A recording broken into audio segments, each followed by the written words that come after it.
All right. Hey, everybody. We're trying this squadcast out again with video, audio, all the good things. This is Whiskey Web and Whatnot with myself, Robbie Wagner, my co host, as always, Charles W. Carpenter III, and our guest today, Robert Jackson from the Ember Core Team. And do you prefer Rob, some variation? It's the old adage, as long as it's not late for dinner, I guess it's fine. Just call me in as long as it's not late for dinner. Not rwjblue, just No, that's a really hard to pronounce acronym thing. I don't know. I've regretted this many times, but it's hard to change now. Yeah, I assume the W is your middle initial. Middle name. Yep. William. What is that? If you William? Yeah, my parents are totally crazy. Basically, they made a Bob Billy. I don't know how you get that so backwards. Yeah. Like it should have been Billy Bob. It really should have been. I could have been a great Billy Bob. You had a chance. So of actually, greatness, exactly.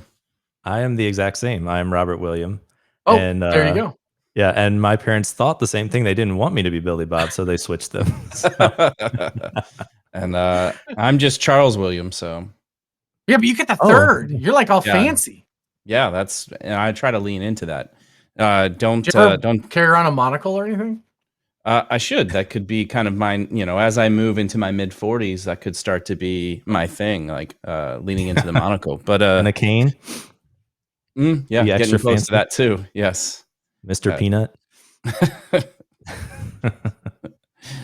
That's going into our branding the next round. Yeah, I want an octopus with a cane and a monocle. Okay. Amazing. I would actually like to see that. Fair enough. But before we devolve too much, we should start with whiskey, I guess, since that's the first thing usually.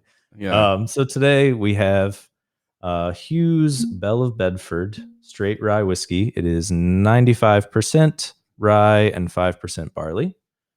And I don't think any of us have had this. Well, Chuck tried his early, but I've never had this myself. Yeah, this is you. I would have been able to lie, except for your capturing video. So now you know. Got to get my sound effects going. Yeah, I tried to do it. Failed. Alrighty. So yeah, Robert, our big thing is that I try mine in a fancy Glencairn-like hand-blown glass, whatever thing that is supposed to do the whole bring the make it easier on the nose, and you get less of the alcohol smell. And then I don't use any ice cubes or any of those things because, as the distiller intended, is how I try them. That said, I don't. He doesn't. He drowns it in ice and crushed ice, so you're getting a lot of water right away. I have just a single large cube. Hold on. There you go. Yeah, nice. You can't see inside, I guess.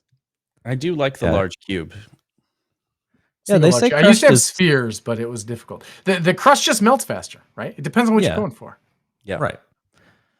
Yeah, I started up my ice machine and it was too slow, so I have normal crushed ice. But we have a nugget ice maker, like the Sonic Ice. So I was thinking that would be good, but it was too slow. So you'll have to prepare more in advance. Yeah. All right. Okay. Let's give it a try.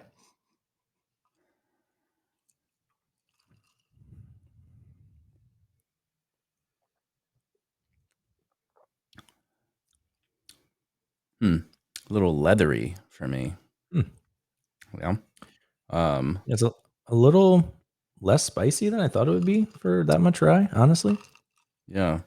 I get a little citrus on the nose, but I don't taste that. But I do get some leather. Get a bit of earthiness at the end. I think that's the leather you're talking about, I assume. Yeah, my completely unrefined palate is somehow getting like banana. I don't know. I don't know if I'm crazy there, but no, I don't. And when you say it now, that starts to affect my brain a little bit. In that, I could actually maybe like banana or banana peel, like. Yeah.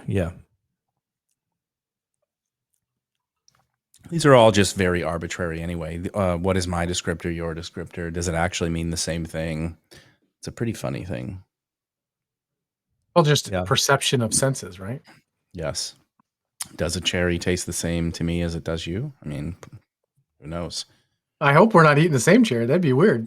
that's how we get to know each other on this show. And then once you break that, who knows? Maybe they're all different. Yeah, because there's no way to know that we're having the same flavor. But exactly. Yeah, this is great. I like it guess, actually. It's a little. It's. I agree. It's less spicy than I expected it to be, but still quite delightful.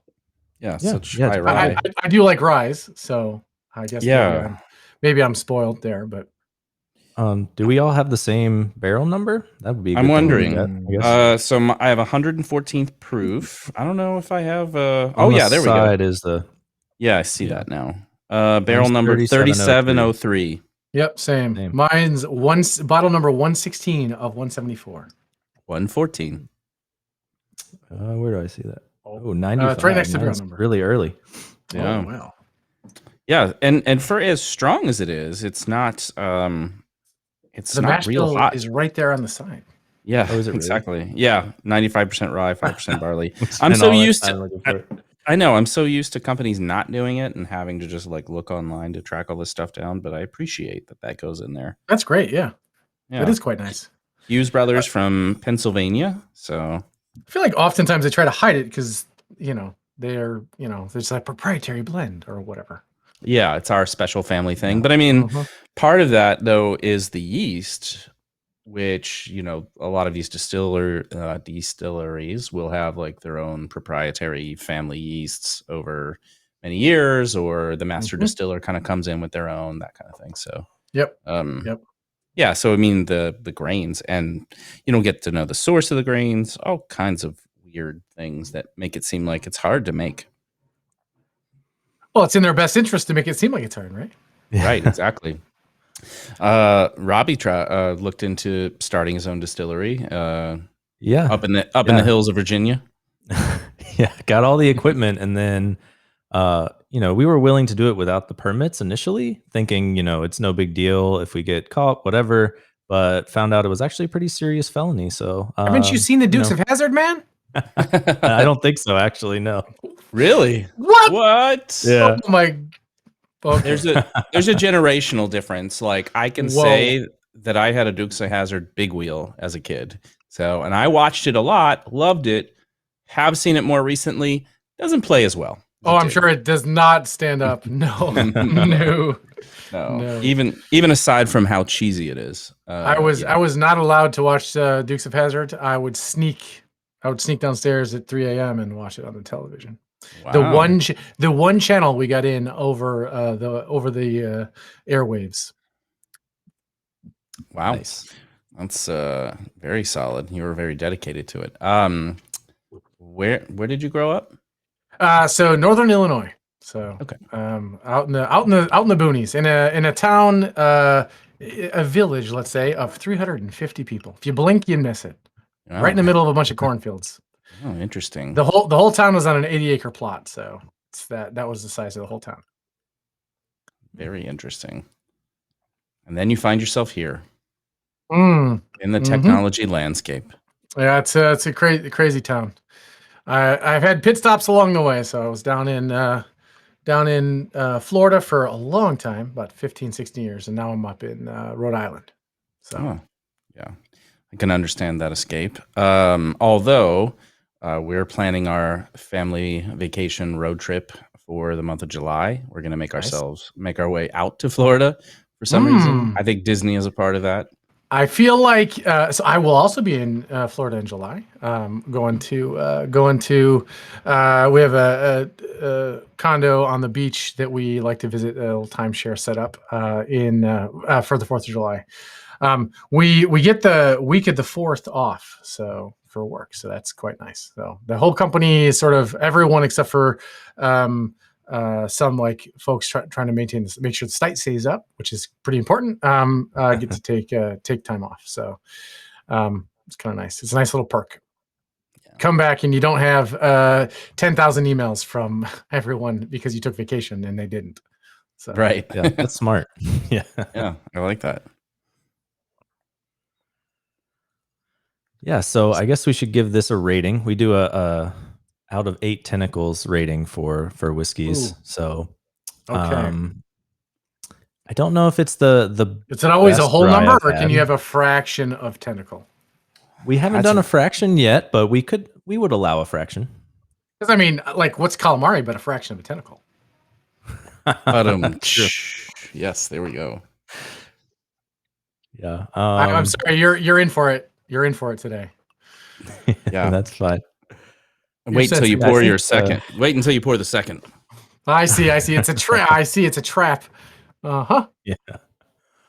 I think I would give this maybe a 6-ish. Pretty good. I don't know. It's not my favorite, but I like it pretty well. Okay, so question about the details around the rating system. 8 being the best you've ever had of any type of whiskey, or the best of this type of whiskey? Of any whiskey. Yeah, of any. I see. Yeah. It's real loose here. That's rough. That's a hard one. Yeah. We tend to have a lot of like 6s, few 7s. I don't know that we've had any 8s. Occasionally with the like that maple syrup one, like a lower number. But yeah, it was really bad. That did not go well. It was a rye finished in maple barrels, and it was like it tasted musty and like I don't know, it was not good for me. That is not a word you want associated with something you're going to drink. Yeah, So we were halfway through the podcast, and Chuck goes, "Nope, can't do it." Just went and got another whiskey. Have go. Yeah, I'm gonna agree with a 6. I think this is a good rye. It's not complex, but it is easy to drink. Would drink again. I don't remember what its price point was, so that is perhaps. Does that affect our opinions? I don't know. In a way, for me, it does. Normally, if you're going out to buy and make a choice, I think it's 80 a bottle. Yeah, so I think for 80, I might have expected a little more complexity. I don't know what age statement they would have on here, and that could kind of. Ryes are tricky in that bit, though. They can be like 8-year-old straight rye whiskey. 8 is good. I would have expected a little more woodiness out of that, or whatever. Maybe that's my leather and whatever barrels they chose. But 6, good. I think I would recommend people trying it. I would have again. I don't know how many times I'd rebuy the bottle, though. I like it better than Michter's. Let me say that. Michter's. Another Pennsylvania distillery, was like old school whiskey, and then I don't know, it has a like kind of a strange reputation these days. Unless you're getting their 10 or 20 year release, Michter's is okay for me. So I like this better than Michter's. I'm gonna go with the group. I'm gonna go with a 6. I really dig Rise, and I like this, and I probably would buy it again. Actually, it's a nice even rye. It's good drinking straight. I could totally see mixing it in like an old fashioned or something as well.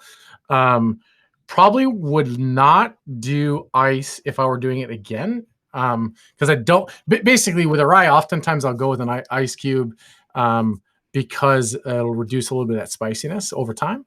But this just doesn't seem to have a lot of spiciness. So, so I think so. Anyways, I guess in retrospect, I might dump the ice cube. But we always have a second glass, so there's time. Yeah. I am not opposed to continuing on beyond this initial taste. That's why I always try everything up, and then I save some to try with either a little ice, or I even geek out and do the few drops of water to like aerate it and give it a little bit of your precise measured water. It's just one of those little dropper bottles. Yeah, a little dropper. Yeah. So, well, I used to live around the corner in DC. There was that bar, the Jack Rose. Did you ever go there? Yep. I've heard of it, but I've never been there.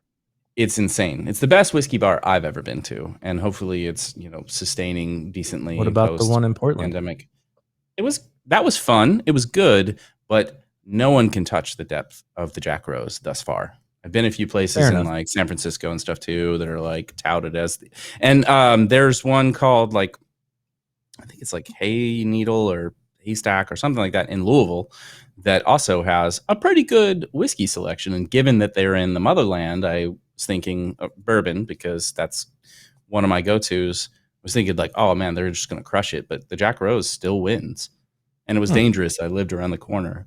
But so, I'd get tastes of things, get like a 2-ounce pour, do the first little bit up, add some drops, try it again. And then if it was really like, okay, I need more, then you can always add ice. It's just it gets really diverse. It's almost like trying 2 or 3 different whiskeys sometimes. Yeah. Yeah. So the problem I always have in those scenarios is, there's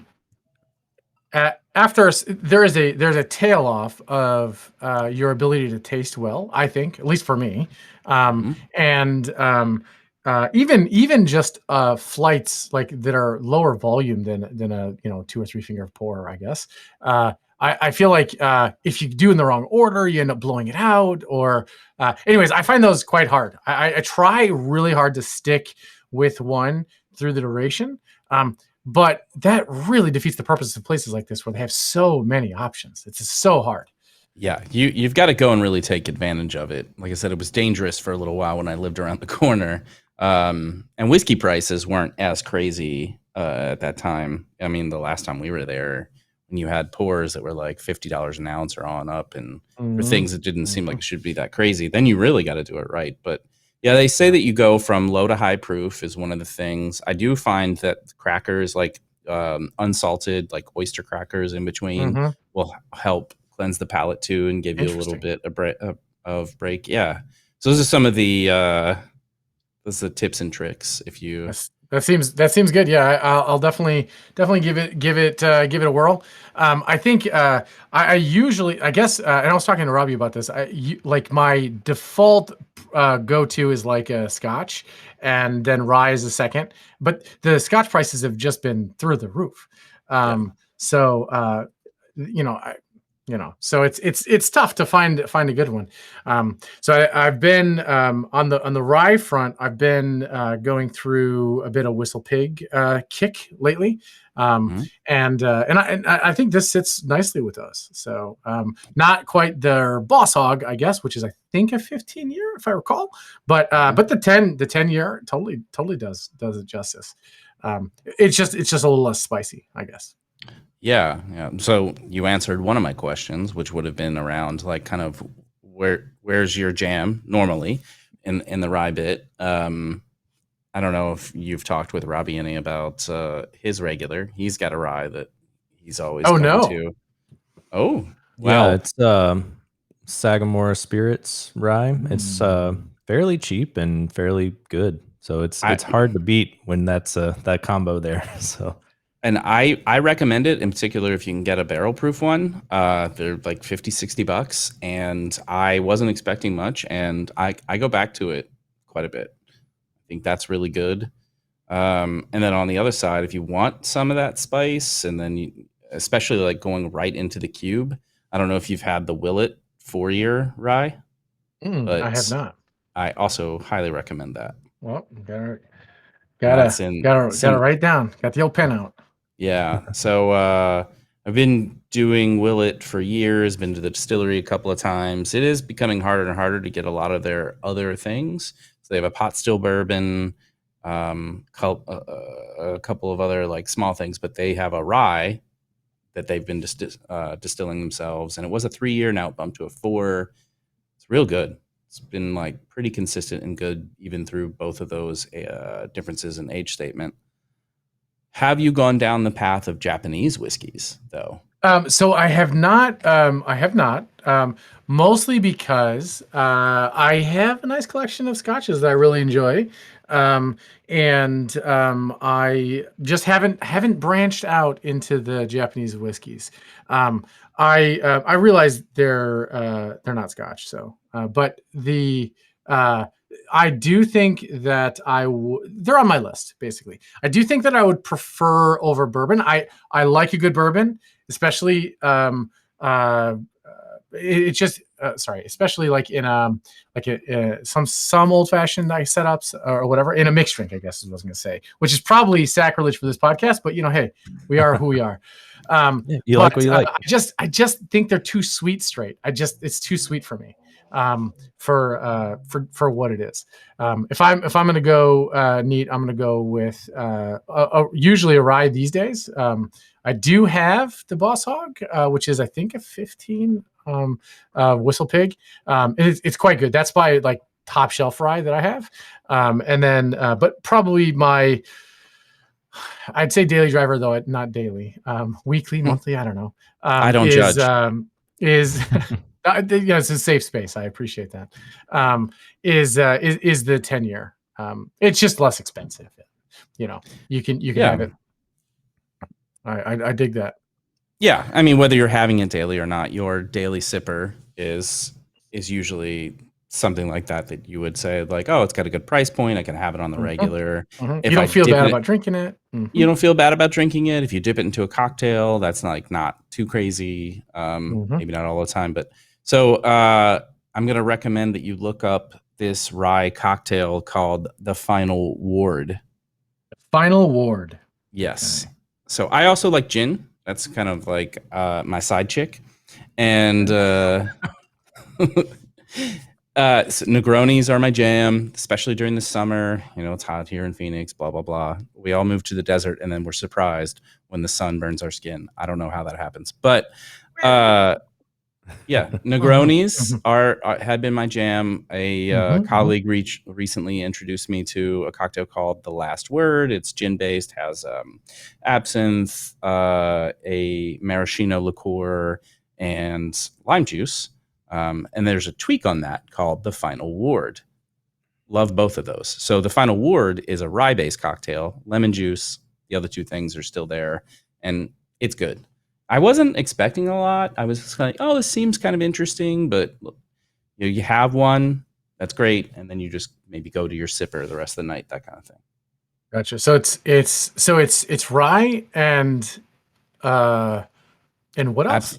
Rye, absinthe.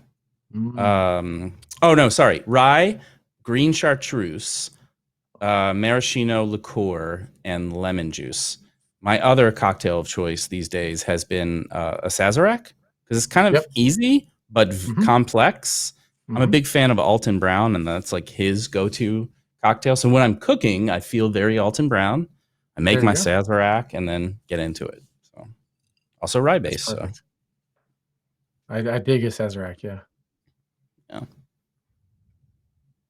Both the whiskey and the drink. Yeah. Well, I guess we should transition away from so much whiskey talk, maybe, for those who don't care for that. I think we'll have a lot of people who care more about the embery things that we may get into. Gotta get the embers burning. Need another whiskey. Yeah, good idea. Start with I'm gonna dump my ice cube, actually. Sure. Get rid of that ice cube. I like where you're going with this.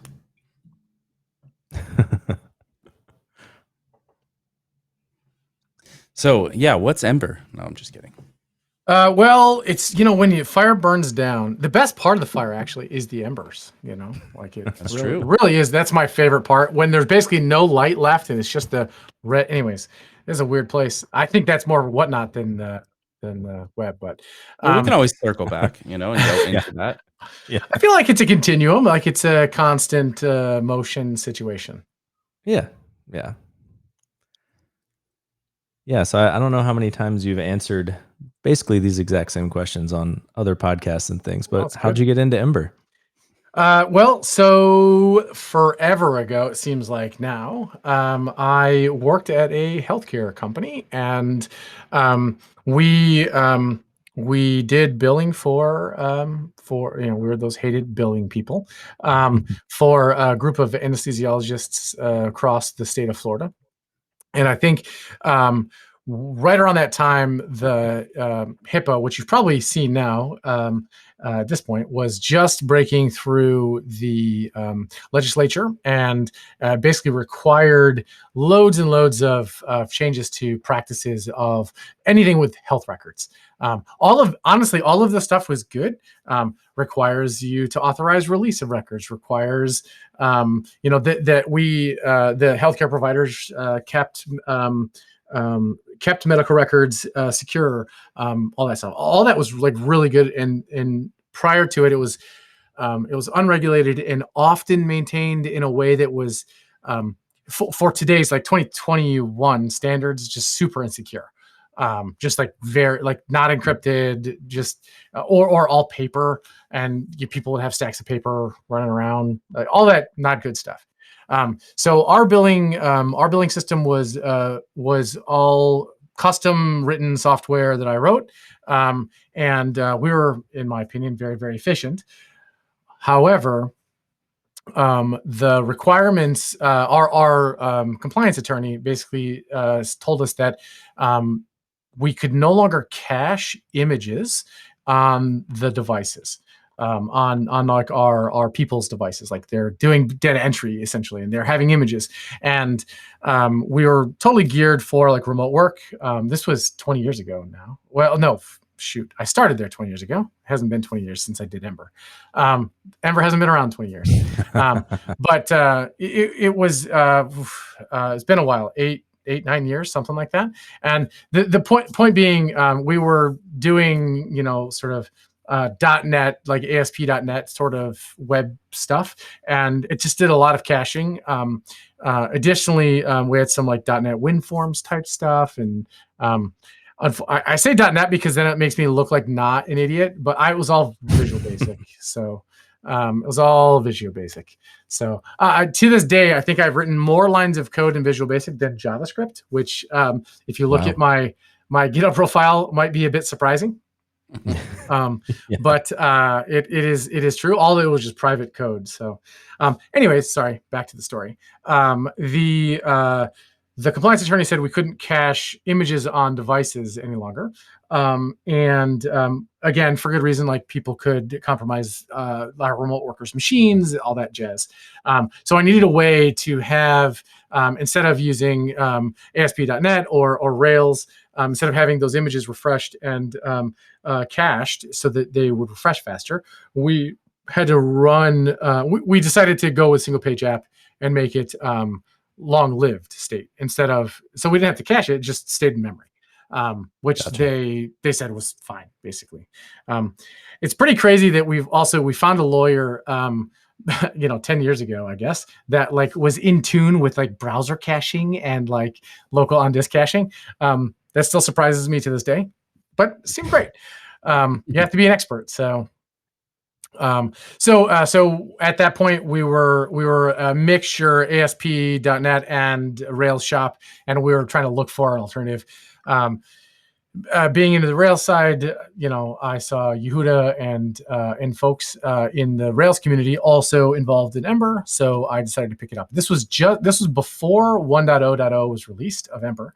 I went and I picked up a proof of concept and did it in a weekend, like you do, I guess. And then it wasn't that I was hooked, but I saw that clearly it could solve my problem.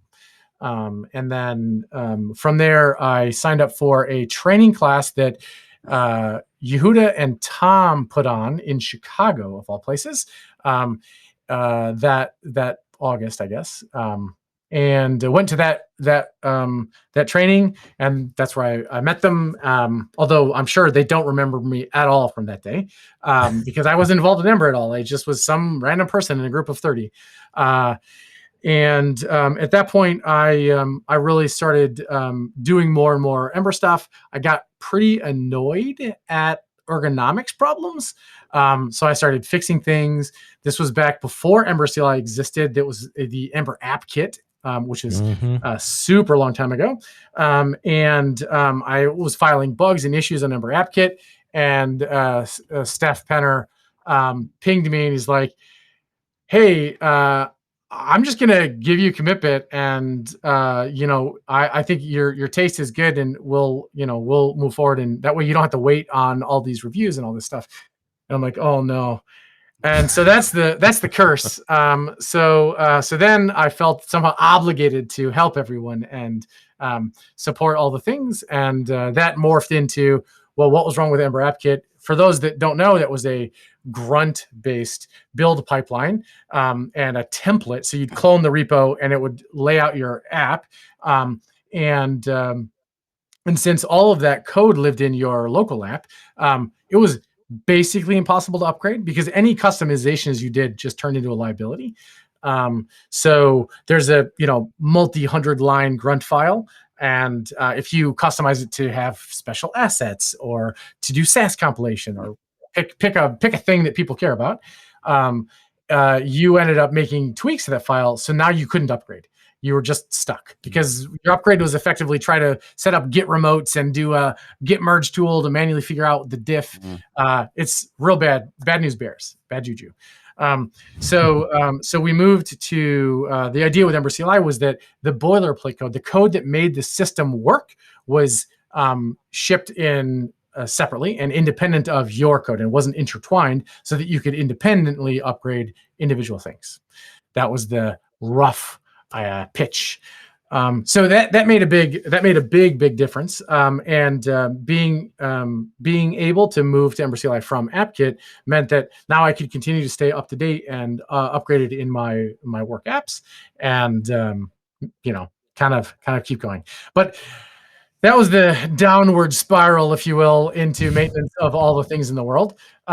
So I always say I credit and blame Steph at the same time for being so willing to trust a complete 100% stranger with access to the kingdom, if you will. And it was a I don't know. It was a vote of confidence that I didn't deserve, but hopefully has turned out okay.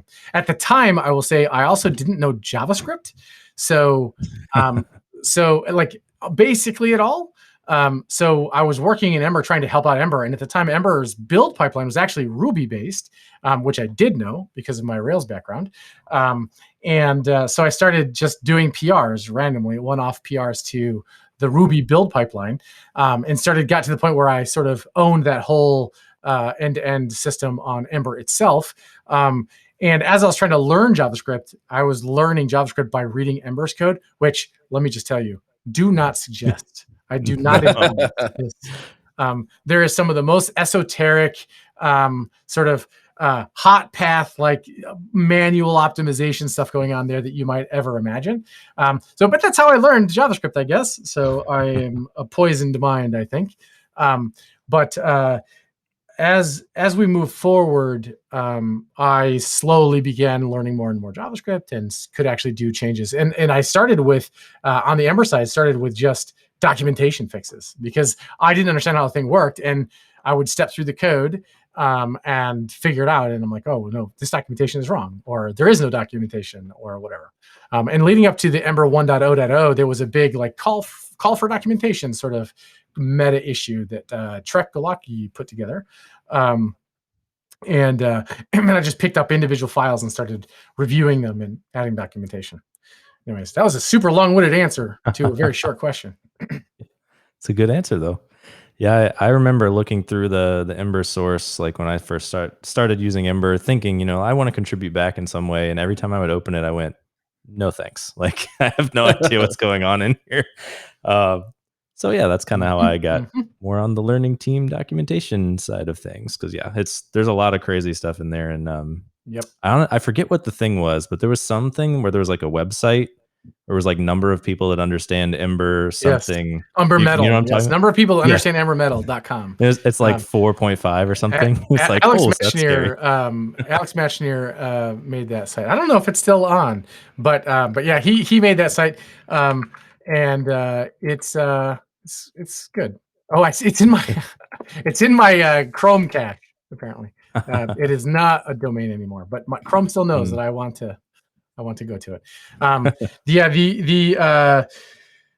There's some details in the metal part, the lowest level. This is a level below Ember object. So there's no objects, there's no mix-ins. There's just relationships between, at the time, computed properties and observers, and the dependent keys, and how do you manage what things to notify when there's a change and all that stuff. Thank goodness all that code is basically going to die. It's amazing. To die. So what remains? So we're going to have, you mean today or after that's dead? How about both? So I think the main replacement for it is not a manual like declaration of computed properties where I say, hey, this is a computation I care about, and these are the inputs to the computation, which is how Ember computed effectively was. Like you do an Ember computed property, and then you'd say, I have these dependent keys. I care about the first name property and the last name property so that I can return name or something, for lack of a better example. So that system was fine. It was good. It lasted a long time. It did great stuff. The new system is basically turning that all on its head completely. Instead of saying that you have a computation and that it has these inputs, let's instead talk about what the root states are.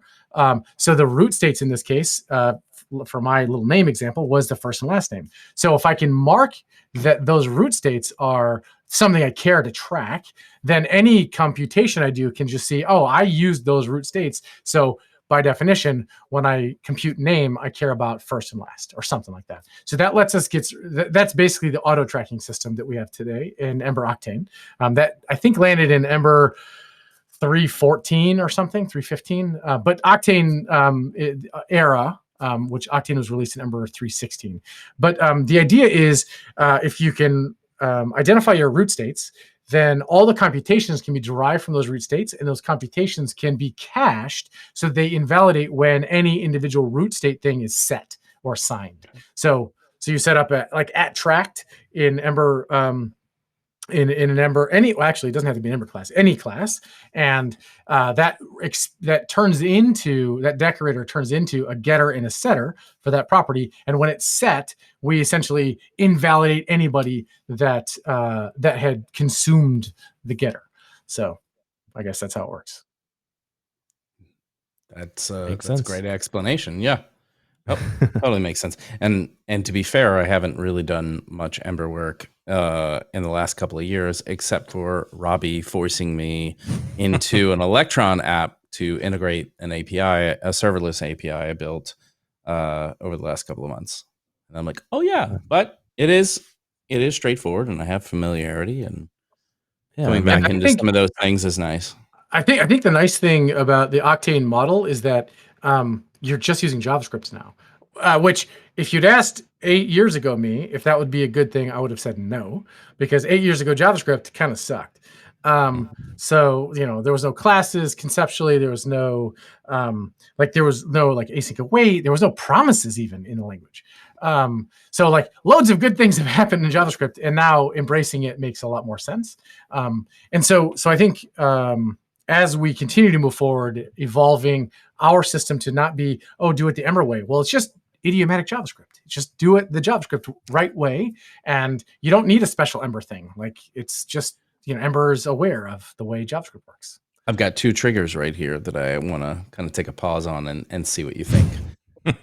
So Robbie and I tend to yin yang a little bit, and I also just probably troll him on some stuff. But so 2 things that you talk about here in terms of idiomatic JavaScript, and then just pattern variances and differences.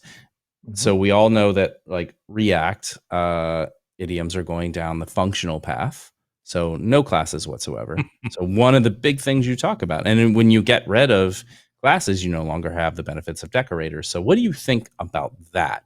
About the because there's a lot of popularity around that pattern, sure. And you have people like Eric Elliott writing about the issues with classical inheritance and functional programming being the way for all kinds of applications. So I'm just curious, what do you have opinions or feelings about that ideology? Yeah, absolutely. I think so. First of all, I think that it's a bit incorrect to say that the Ember way, if you will, is any way assuming classes. There's things that are nice about classes in Ember, but there's things that are nice about classes in JavaScript in general. So this may bleed into my opinion on the React position. I actually think functional programming is quite nice in a lot of cases, especially for reasoning about what's happening.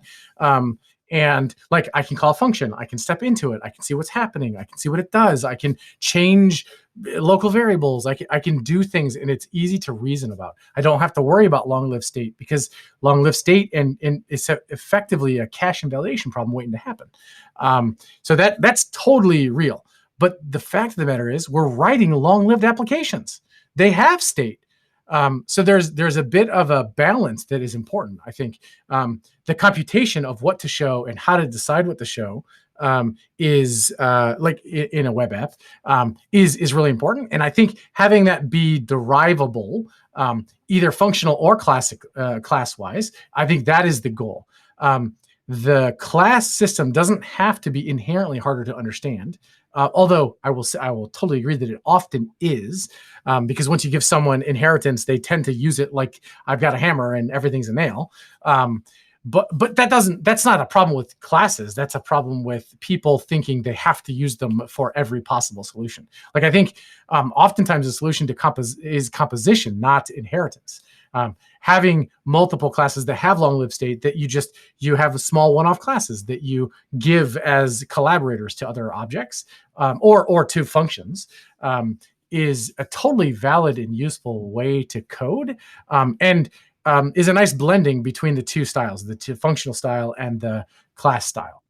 So when you have state, I think when you have long-lived state, I think classes are the right answer, I guess. Yeah. So maybe I'm just a grumpy old man on this subject, but like, for years and years, we had all these workarounds, like in Ember or otherwise, to do fake classes because we didn't have classes, right? Spent all this time making these objects that behaved like a Java class or some other type of class. Then, like, JavaScript finally gets classes, and everyone goes, no, like we want something else now. Like, and I'm just like, what? Like, we've been trying to get this for years, and it's nice, and now we don't want it anymore just because I think in React case, I think that the problem and the push away from classes is really not about, well, maybe they disagree, but I perceive it not to really be about classes as a concept, insofar as it's about, hey, long-lived state and not re-deriving the state you care about every time. That thing is really hard. And if you have classes, it's really easy to stash local properties or whatever that you used, and it messes up that calculation, that derivation or deriving the current truth of the world. So Ember's tracked model is trying to push you to a path where you just say the thing you care about, and then you assign those things just with normal assignment, like this.foo equals bar. And then we automatically invalidate anybody that had cached those things. We're trying to blend the two, I guess, is what I'm saying. Additionally, it's totally possible to use Ember's track state in functional ways. Now with the track storage primitives, which landed a few versions ago, we can look it up, but there's a polyfill as well. But the idea is, if you don't have to care about when to invalidate, you can just write your computation. You can just write your getter, and it's just a pure function, air quotes, and it takes the incoming root state and returns the derivative. And I think that's also the same problem on the React side. It's basically, if you have classes, you could have this long-lived state, and so your render function ends up being kind of bonkers, or it can be. It's not that it has to be, but it can end up taking so many inputs and so many like branching logic, have a bunch of branching logic. So I think the idea with Tract is also to try to mitigate the same sorts of problems that the proponents of functional programming on the React side are trying to avoid. So an interesting perspective, I think, in that is that, so first of all, we're like talking about high level ideologies, and then we're getting kind of granular into these frameworks, but the frameworks aren't really apples to apples, right? Because Ember has all the pieces to sort of draw from when considering this, and React, I mean, by definition, is basically only caring about what state you pass to it, how often that changes, and when to render to the and that's it, right? And they try to simplify some of that with the whole hook, working with hooks, and hooks being like state in a very small context versus overall in the application, and then you can put on other layers, bigger layers there. I think they're really leaning into, and that is a thing that makes like GraphQL a thing for them, because like GraphQL has its whole like data state and caching ideology and all of that. And so they're just getting something from GraphQL, trusting its state, and then looking at the view layer and making a decision whether you render or not at that. So Yeah. Yeah. No, I think that's right. I think on the Ember side, I think our concepts around deriving state and knowing when to invalidate the derived value and recalculate it, I think that applies view layer, model layer. It applies everywhere in the Ember side. On the React side, most of the advice is exclusively about the model layer. The don't use classes basically is always talking about the models, the components. And I think on Ember component, I think if you think about it, we also were saying the same thing or similar thing. This is not me saying classes are bad. I think classes are lovely. But we guide people towards making template only classes all the time, components all the time. And if you think about a template only component, it really is a function where you take inputs, which is your arguments, and you derive the output state. We, as a VM, as a like DOM rendering engine, just happen to know that there's only these small dynamic parts, and we can just intelligently update those. But it really is a much more functional a way to think about it. You can't have local state in those worlds, right? Everything is derived from your arguments and runs down from there. So I think the thing that we're all of the frameworks that I know of are pushing back against is, hey, humans don't do a great job of dealing with cache invalidation.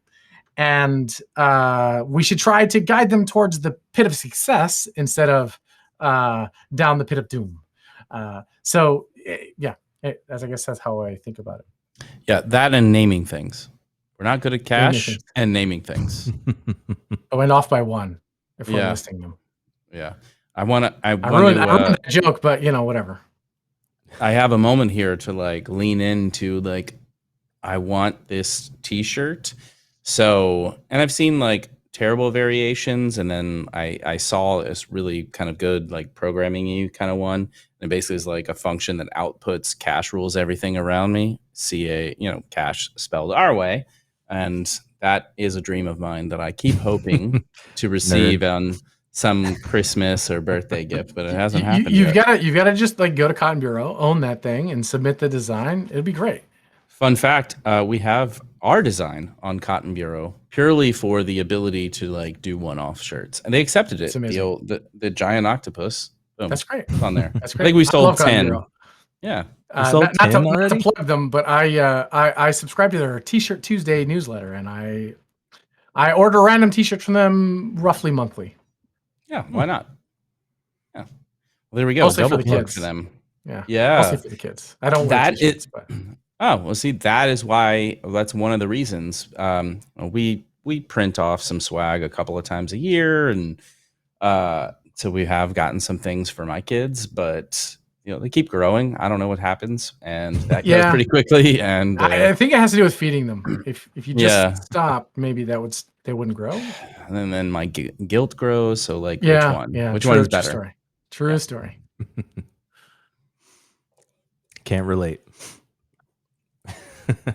Yeah, that's your get off my lawn. Yeah, not really. They keep snoring though. I'm aware of that. Yeah, definitely. They're very small dogs. Yeah, they grow this way more horizontal. I got a pandemic dog that's much larger than my other dog. So he's a 90-pound mutt. So. Oh wow. Yeah. What other dogs do you have? So we when we moved up here to Rhode Island, we had a whole arc. We had I drove in a minivan. I have a picture. I'll have to dig it up for you. I'll link you. But we drove up here. We had 4 dogs, 3 cats, 2 birds, and 2 kids. And 2 guinea pigs and a goldfish, all in the car in one minivan. That's a lot of things to put in a minivan. Just so you know. And over the years, that was 6-7 years ago now, and two of the dogs passed away, and we have 2 dogs left. One is a puppy from that time, and she is a golden doodle. She's just a fluff ball of love and adoration, and she's like 40-ish pounds, give or take. And then we just adopted a dog from a rescue in Puerto Rico, actually. The Sado project it was. But during the pandemic times, all of the local humane shelters or whatever, they had no dogs, which I guess is a good condition for them, honestly. But we were going to be home for a long time. It was a great time to break in a new puppy, and that was, I'm sure what everyone else thought actually as well. Right.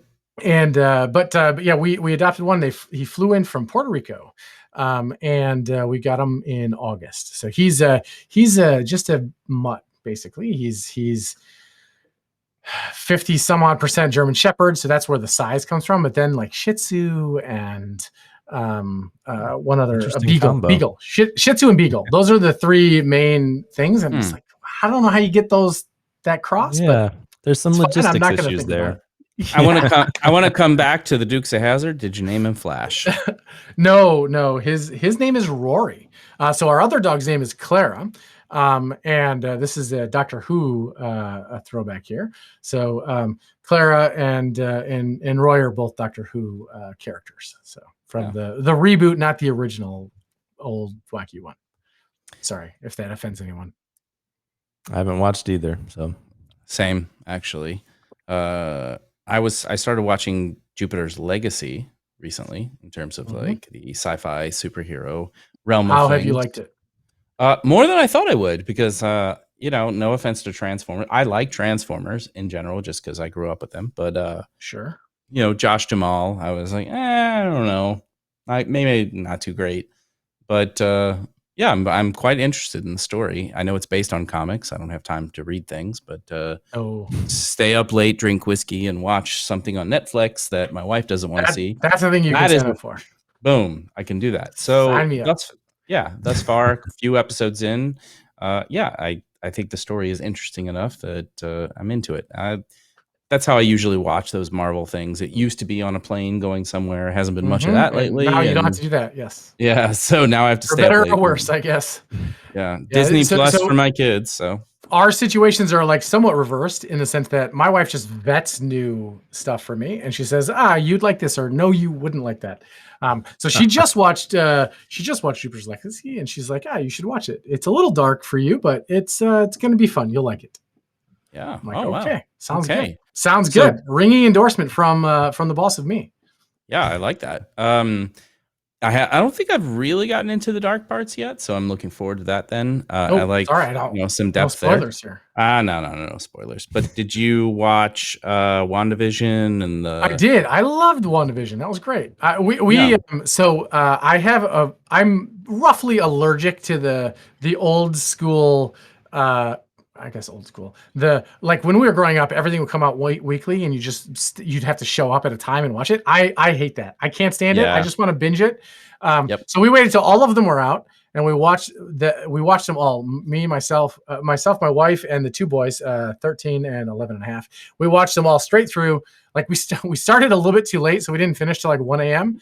But it wasn't that. It was like 6.5 hours. So it's not too much content. Maybe 7. It's something like that. There's not that many. And we really, really enjoyed it. And we also did the same thing for the other one. The Winter Soldier? No, Winter Soldier, and no, it's not just the Winter Soldier. It's the Falcon and the Winter Soldier. The Falcon and Winter Soldier. Yep. So we did the same thing for that. We really we enjoyed both. Both were great. The whole family plus one. You should watch them both. I agree. I watched both. I collected comics as a kid, so I'm into that whole universe of things.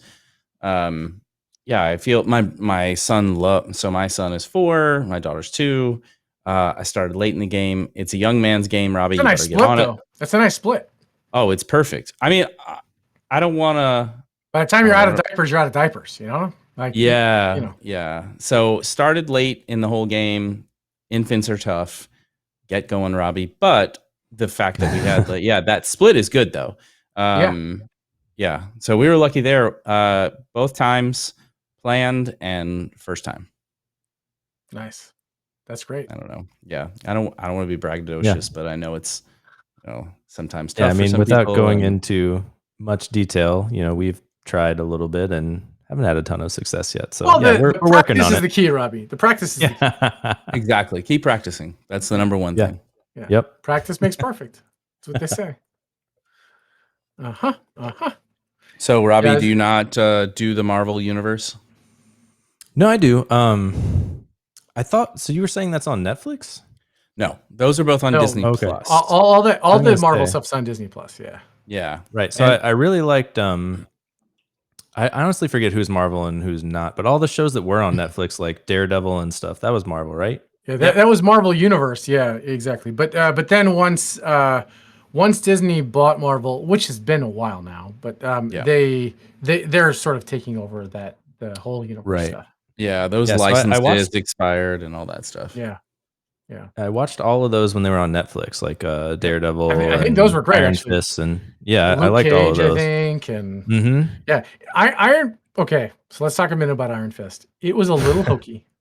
Yeah. Yeah. I didn't love I it. loved personally. it, but I loved it. Did you? Okay. It was so hokey. But so here's the thing: if you can suspend disbelief about these things, then it's fine. But there's some levels where I just can't. This one, I'm like, yeah, it's fine. Maybe it was enough whiskey. Maybe that was the key. Yeah, could be. And You never know. and there's certainly no opinions cast here. I think I watched like 2 episodes and I was like, I don't know, there's some appropriation here and it was a little like kooky and it's a although little I watched wild, Cobra Kai, although I watched Cobra Kai and I loved it. So I don't know. I haven't watched Cobra Kai. I do love the original Karate Kid movies, but I'm like, I don't want those spoiled. Like the memory of those movies in my head is like foundational to.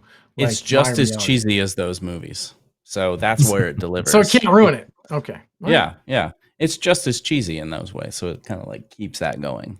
All right. So we've avoided talking about the absolute best show that I watched in 2020, which was Ted Lasso. Have y'all watched it? Have not seen it yet. Okay, it is by far it is the most enjoyment I've had watching a television show literally ever. Now, well, a lot of compounding factors, but I don't know how much you have internet stalked me. I'm guessing probably a lot. But so I am a massive European football fan. I follow Manchester United, so I'm in the English league. I mean, for a very long time. Soccer. So, yeah, proper football is what we prefer to say in these parts. Sounds great. So I was familiar with that character because when like NBC acquired the EPL, exactly, rights, the old skits, the like what 6-7 years ago. I don't know. It's been a while. Yeah, it's been like a few years or whatever, and so that character, and then when they pitched it on the whole Apple TV thing, I got that free because I bought my wife a new iPhone. So awesome, win-win here. Watched it. Yeah, it was great. There's a lot of diversity to Jason Sudeikis, like the comedy and the empathy that you get there. I don't know. I enjoyed it a lot too. I the whole time. So, and this is the cynic in me. The whole time I was waiting for the shoe to drop and like some sort of evil plot to come out, but but you have to watch it to see. I've since made those little biscuits, the little shortbread biscuits that he's got. Yeah. Try not to spoil it. Damn it, Robbie. Just Sorry. So well, and all of the other people, I guess. We don't have to think about them though. All 60 people who listen to us. The biscuits, the Apple had an event not too long ago, and they're like in their slides where they have like a bunch of icons or like references. They had a reference to Ted Lasso's biscuits, and they had like a half cut off line of the top line of a recipe, and someone like reverse engineered what the rest of what the actual line was, and then like found it. It was one recipe. Apple knew they were going to do that.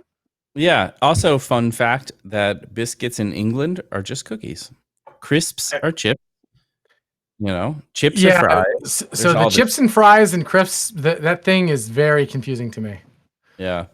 Because when someone says it's fish and chips, I want to know, because I'm sorry, but I've been places where they give me literal American chips. And I'm like, no, this is not the meal. This is not what I signed up for. I ordered fish and chips. I expected fries. Yeah. I expected a basket full of fried food. Yeah, and if I get chips without malt vinegar, I'm out. Also, if I get the right chips, no malt vinegar, I'm out. So here's my problem with the malt vinegar. The entire table has to use it, or I don't want it. Because it ruins my entire experience. If I'm having something that doesn't take malt vinegar and I have to smell malt vinegar, my whole meal is ruined. Yeah. Well, then there you go. You just have to go to a chippy. Go to a chippy in England or Ireland. That's what you get. Everybody's having the same thing. Happy. Yeah, I think the thing we just discovered is that I just have to always be the one that uses the malt vinegar, and then it's never a problem. Yes. Just opt into it regardless. Perfect. As soon as someone orders fish and chips, you're like, I know All what I right, gotta get. sign me up. Yeah, solved. Put me in, coach. If we ever share a meal together and there are fish and chips, real chips involved, We'll you know what's what coming. happens. Yeah. We'll know what happens. We'll Yeah. know. You're like, Now, this guy's not going to question. settle for tartar sauce. What the hell is tartar about the sauce? hot sauce? Okay. Do you do malt vinegar and hot sauce? What? No. Oh. First of all, Europeans are afraid of hot sauce, in my experience. Yeah, but that's their problem. Yeah. So I tend to have things. Character flaw. I don't know. Could be why we won. I don't know. But I tend to like lean into, especially like local native foods or whatnot. Like I tend to lean into the way intended. I don't know. Sure. No. Sure. Yeah, they do it that way for a reason. I can see that. Yeah, tacos and hot sauce. I'm into that. Thai food, hot sauce, into that. Spicy stuff, right? yeah. But yeah, so I just kind of tend to go that way. Where do you come down on the waffles and chicken waffles situation? Okay. Yes, strong opinions here. I feel like this is a really specific situation. I can't believe you stumbled into this because this is great. I grew up in an urban area, but like deeply tied to Southern roots, and my grandparents cooked Southern food and all that kind of thing. So I grew up in Kentucky, but I was like across the river from Cincinnati and very connected to that kind of urban area. But also, yeah, fried chicken, biscuits, all those things, very connected to that. Yes. So I want hot sauce on my chicken, and I want honey on my biscuits. Absolutely. Perfect. Yeah, I'm sold. I'm right there. That's exactly my take. I do think that you can substitute on a chicken and waffle situation. You can substitute real maple syrup for the honey. Personally, basically, to me, the thing is the sweet and the hot together. That's the thing that's important. Yes. Honey. And the savoriness of the chicken, right? Like some salt, some pepper, like some savoriness more than just hot. So you get the whole gamut of flavors in that dish. Like it's pretty amazing. I cannot convince my children, but more for me. Maybe if you just add Kool-Aid with it. So there's a place here, and they really lean into it, and you get Kool-Aid. There's a great chicken and waffles place here in Phoenix. People connected to like very Southern food, and they do like you get your chicken, you get your waffles, and then you can get Kool-Aid in a mason jar. What's it called? Shout them out. Oh, Lolo's Chicken and Waffles. It's amazing. It's best fried chicken. It's also an amazing name. Well, so when I Googled chicken and waffles Kool-Aid, literally first hit Lolo's beverage selection. Wow, there you go. Yeah, Lolo's is amazing here, and I do love Southern fried chicken, but I have a very conflicting feeling about like the best fried chicken, not style, just like if you're just saying the best fried chicken. Korean fried chicken is pretty good. There's a place they have one in DC. Actually, we just opened one here. Banchan? Yep, Banchan chicken. I don't think I've ever had Korean fried chicken. Yes, you got to try it. It's twice fried. So it has a light batter, more of like a tempura batter. Yeah, so for a long time I lived in Central Florida, and we just didn't have where I lived. We didn't have a lot of options. I'm not saying Florida doesn't. Florida's got tons of options, but where I lived, there was just not a lot of diversity in culinary choices. Lots of great Southern food, but that was the limit. So I have to give it a whirl. I know over in Providence they've got a place that does Korean fried chicken, so I have to give it a whirl. You really should. Twice fried. Banchan does like they have to fry it fresh too. So like you order it and it's like 45 minutes before you can get it. I don't know if it's like that everywhere, but plan ahead, get some Yeah. appetizers or something. Yeah. They have like It's- bulgogi fried rice and some other stuff that's like really good. Yeah, it's highly recommended. I've had some non-banchan things that are also quite good. In LA, there's some really great Korean fried chicken places, but banchan is the truth on the East Coast for me. Mhm. I have to find one out. What not about food works for everybody. There's this Yeah, whole well, like who doesn't like food? Especially, I don't know. I'm a somewhat reformed fat man, but I'm still in that body. well, Jim Gaffigan has that whole skit where he's like talking about vacations, and vacations are you go somewhere and then you just like talk about what you're going to eat. And you talk about where we're going to go for lunch, and then you do the lunch thing, and then during lunch, he's like, "Where are we going to go for dinner?" Yeah, I'm a constant planner. I want to know. So I've been on like 2 years of like calorie counting. So I'm very specific. I want to plan the whole day in the morning, like because I need to know how many calories I need to save for dinner or lunch or whatever. And so like I'm gonna have like a piece of toast with nothing on it for breakfast if I'm gonna go to some nice dinner or lunch or something. So I've got to know ahead of time. It drives my wife crazy. She hates it. Because she's one of those folks that really doesn't know what she wants to eat until it's time to eat. Like, I'm hungry. Let's decide now. Now's the time. Can't plan ahead because I would have planned the wrong thing. Now's the time to decide. Right. Yeah. That's a tough one for me. Yeah. Whereas I could eat literally the same food. Like I have every day for breakfast, 5 eggs and 2 pieces of rye toast. That's breakfast every day.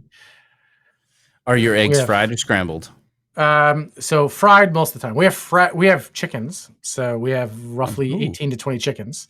So we have fresh eggs, which is it's hard to beat. It's hard to beat the fresh eggs. Can't beat it at all. So I have this obsession with the French way of cooking eggs. So I used to be a fried eggs person, but then I switched to scrambled when I do them myself, which is like at very low temperature settings, some butter down, and you just put the eggs right in the pan, and you're basically constantly moving the whole them. time. Yes, And they I've seen Gordon Ramsay style. Gordon Ramsay do that. Yes. Yep. Ludo is the one that I look to because he makes that whole omelet with like the Boursin cheese in the middle, and he's just like slowly doing it, eventually folding it up, and it's so I love scrambled eggs, but my problem is oftentimes they're way overcooked. They need to be moist. I don't have them unless I make them. That's it. Yeah. It's usually just too much. Funny story. The Ember Core Team, we have quarterly face-to-face meetings where we all sort of get together and have meetings. And for a long time, we would rent like Airbnb of like a place with like 10 bedrooms or some crazy number, and all get together. And Igor Terzik actually was the first one to make these scrambled eggs for me. And the whole point of that story was that we all take turns making all the meals. But the point was that there's just a massively more time to connect and discuss random technical problems with subgroups and whatever than if you just go in a boardroom and have a meeting for 8 hours or something. But anyways, Igor made a killer scrambled eggs. Like he sent me the video and I've tried to make it. I'm like, no, you've got to come over to my house and you've got to make me eggs. There you go. That's what I'm trying to tell him. That's a good way to like loop him into it. Well, he went to college up in New Hampshire, so he's not that far.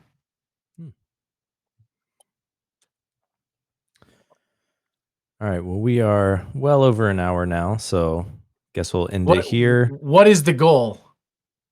What do you mean? Hour give or take? Okay. Perfect. Yeah. I mean, it's usually more like 45 minutes, but doesn't matter. There's two of us. We could keep going if you want, but we can also no. chat We're good. offline. I smell food brewing upstairs. So okay. So our timing is perfect. I think we're having fajitas. So there will be nice in my future. You know what? Next time around, we're going to talk about this. I have a real issue with self-assembling foods. At home, probably okay, but I'm never going to a restaurant where I've got to do work for the food. Fajitas is one part. No, I totally agree. So I want a fajita bowl. I never have again, see prior conversation about calorie counting. The tortilla is just a waste of space. Waste of calories. It's a lot of calories. I love them, but there are way too many calories. Like a small, like half a cup of rice and like 8 ounces, 10 ounces of chicken that is all fried nice with seared and seasoned nicely. Hot sauce and those vegetables, man, that's where it's at. If you can get some kimchi, ooh. Oh yes. Well, kimchi's a fusion, so that's a separate conversation. Wedge salad is my nemesis. Yeah. Or so while we're at it, the chopped salad where they serve you the thing and all the things are separate. I'm like, what are you doing? Just toss it. Like, you have a big bowl. You filled this bowl. I cannot mix this salad without making a mess. Yeah. What do you want from me? Yeah. It drives me nuts. Drives me crazy. This is with a year of like reflection, have not gone out and had a nice salad for a while. So yeah, that's true. Those jerks. I don't want to work for it. It's a great segue. Yeah. Okay. Well, thanks everybody for listening. If you liked it, please subscribe and let us know if you have any suggestions for future whiskeys or things like that.